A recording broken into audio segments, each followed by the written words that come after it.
Mr. Bilirakis. Thank you, Mr. Chairman. I appreciate it. This question is for Mr. Guth. Last week, a local article reported that 22 sites in Florida were found to have PFAS contamination, including one city in my district. There are at least 610 places that have PFAS levels in the country, I understand. However, the term PFAS encompasses thousands of different substances with different threat levels. Again, Mr. Guth, do we know enough about individual PFAS chemicals to know which are the most harmful? If so, should we include a priority system in the legislation based on the highest risk? If not, does more study need to be done before allocating limited funds to this cause?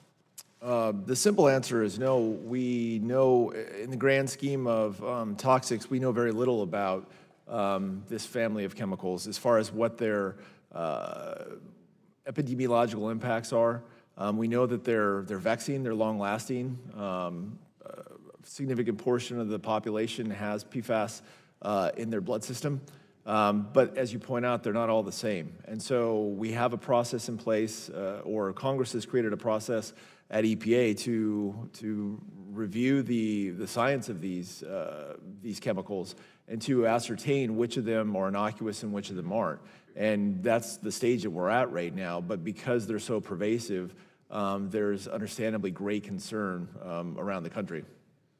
Okay, are children at greater risk of to PFAS as far as contamination risks? Are they at greater risk? I personally don't know the answer to that question. Okay, can you can we find out?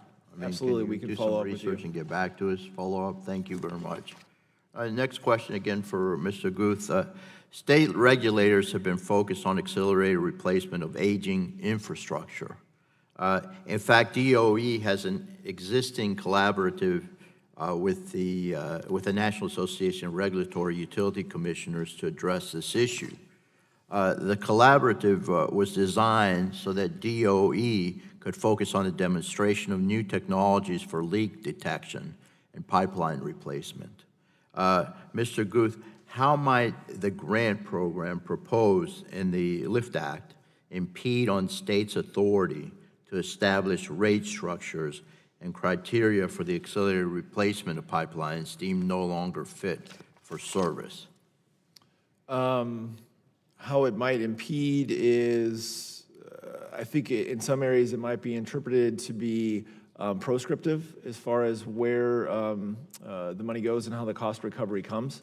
But I think the language could be maybe more direct to ensure that that overlap does not happen and that rate formation state by state is not impacted.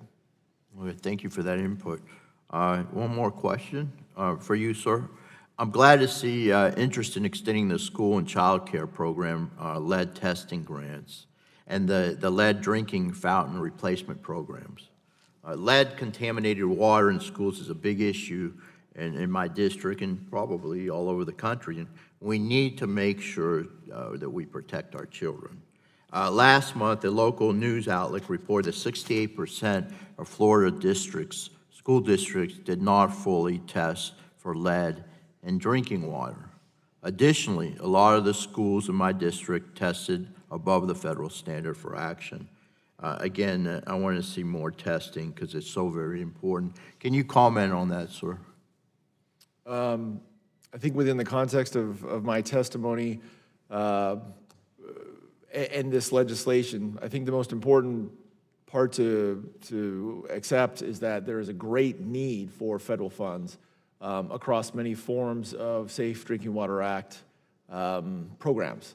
That includes PFAS, which this legislation would create, but also the existing ones. And that's why I think it's crucial that we be careful to not cannibalize one for the other and to just increase the pot across the board because the demand is that great.